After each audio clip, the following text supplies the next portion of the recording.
might not like us, that we might come across as boring. And that starts off this whole reaction. But let's take a look at the biology, the physiology of it, because if we can understand that, then we start to have a really good shot at overcoming it. Because the only difference between a speaker who really appears polished and one who's beside himself with anxiety is their ability to overcome that, or even not even to overcome it, but to appear to overcome it. Because believe me, a lot of really polished speakers are feeling exactly the same thing. So biologically, what's happening? It's an increased heart rate that is set off by an adrenaline rush. The fight or flight response that humans have had forever. Nothing has really changed here, except one fundamental difference. Our ancestors had something that they needed to flee from, something that would come along and rip their throats out. Here's the great news. We're not the bottom of the food chain anymore. We're the top of the food chain. When you're up here and you are about to present a speech, you don't have to bolt for the door. What you need to do is control that anxiety and actually channel it and feed off it. Because that the adrenaline rush and the rush of blood that it creates and the extra oxygen, you don't have to expend all of that energy by bolting out of the door. What it does is it does make you hypersensitive and ready to go. And if you can change that perception from wanting to run out of the door to realizing that you are the one person in the room who is in a prime situation to be behind here because your body is all fired up, then we have a really good shot at it.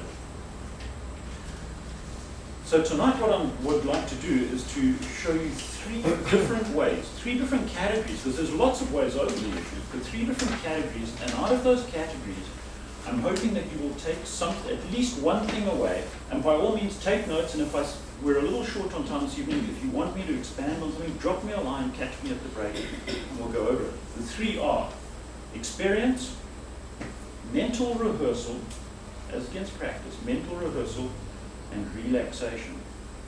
We'll start with the first, experience. Like anything in life, the more we do it, the more comfortable we are. In 2001, a Toastmaster called Darren LaCroix won the international speech contest. He became the world champion of public speaking, and he has two mantras that I think are really worthwhile. And the second one is never turn down stage time. And what he means by that is, at every speaking opportunity, seize it with both hands. Accept the fact that not every single speech is going to be perfect. Life isn't perfect. Don't expect every speech to be perfect, but if you seize every opportunity and give it your best, you will improve and improve and improve. And most importantly, that whole fear that people won't like you, you will come to realize that the opposite is true. People who are sitting out in an audience want to hear what you have to say. They want you to be a success. So how do you gain experience in practical ways? Two things I would suggest to you. Ask and volunteer. Here in the club, the club, because we are in a combined meeting, we have different ways of setting up our scheduling. And ambassadors are very much controlled by the VP of Education. So if you want a speaking role, if you want to control your own destiny, get hold of the VP Ed and say, I'd like to do this, that, or the other, and focus on what you individually want to achieve. So for example, if you're working on being an inspirational speaker, or in your job you're looking to inspire people, ask for the inspirator role. Ask for the joke master role, because jokes are a great way to inspire people. Ask to do speeches, and in those speeches, don't just go for the objective in the manual, but add your own personal objectives that you want to inspire the audience. And people will come up to you afterwards and tell you what they found inspirational, possibly what you could change. At the Deltones, we're slightly different. We have a schedule builder. So we are more web-based. Make sure that you know how to access that schedule builder and grab the roles that you need. So that's ask. And the same thing applies outside of the club. If you have a family member who's getting married and you would like to MC, don't wait to be asked. go and ask for the role. Grab life with both hands. So that's asking. Second one, volunteer. How often in life is everybody afraid of coming behind the lectern and nobody wants the job? All the time. Volunteer. Be the first one to put your hand up. You're at a Toastmasters meeting. They're short of an inspirator. I'll do it. Of course, if you don't have anything in mind, that's difficult. So be prepared to volunteer. Keep with you a word of the day, an inspiration, a joke. That way, when the opportunity arises, not only can you volunteer, you can be prepared. And it is all over the place that we can do this. At work, I bet your bottom dollar, most people at work, the rest of your colleagues are not that keen on getting behind the lectern. But if there's a presentation to be made at work, grab the opportunity. It's a fantastic place to inspire people with a short 2-minute presentation to present that award. In the community, you don't have to be the mayor to get public speaking spot. It's helpful if you're running for mayor.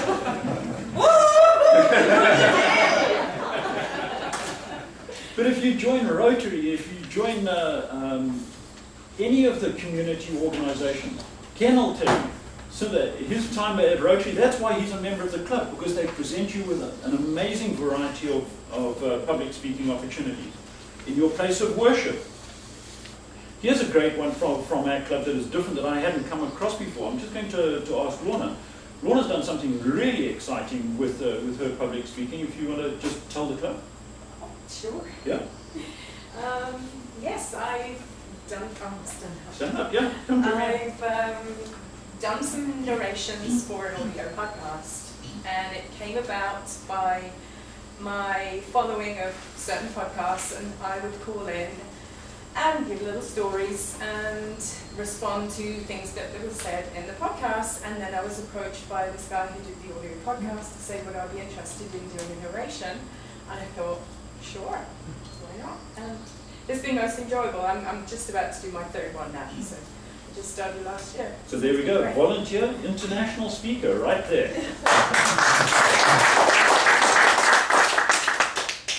And there are lots of places where you don't even need to speak to get experience.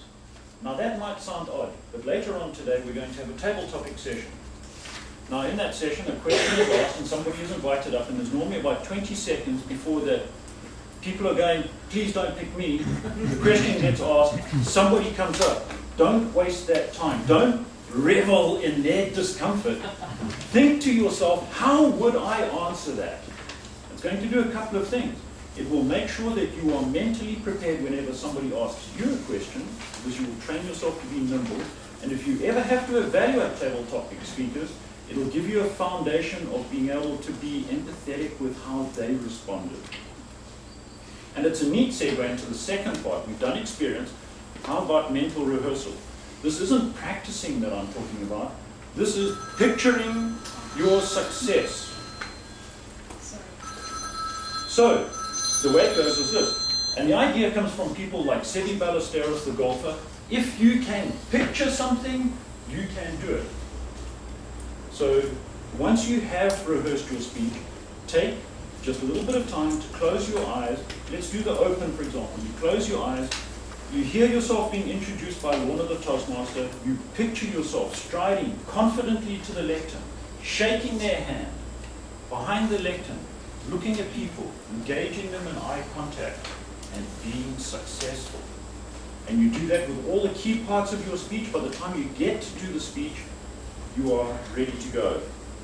The last one is relaxation techniques, because with all of that rehearsal, with all of the mental rehearsals, and even with all the experience that you have, you might still feel nervous. Before you are introduced, relax. You can do it in a number of ways. It could be rolling the shoulders, close your eyes. Nobody's watching you when you're in the audience, so take your time to do those. And practice breathing not from the chest, because that'll lead to tension, but from the diaphragm. So actually let your tummy control the muscles, and if you ever want to practice that, I'll do it here. When you're lying down, this is from the chest, and the chest goes up, this is from the tummy. And you'd be amazed at the difference that makes. So my own personal recipe in taking the terror from the talk, I make sure my name is on every single schedule for a speaking spot that I would like. I grab any opportunities that are coming up by being prepared. I internalize my speeches rather than memorizing them, so I don't have to worry with specific words. And 2 minutes before I speak, I close my head, my eyes, relax my neck, breathe deeply, picture myself coming up to the lectern, and I'm ready to go. So the next time you give a speech, any speech, try one of these. I promise you it will make a world of difference.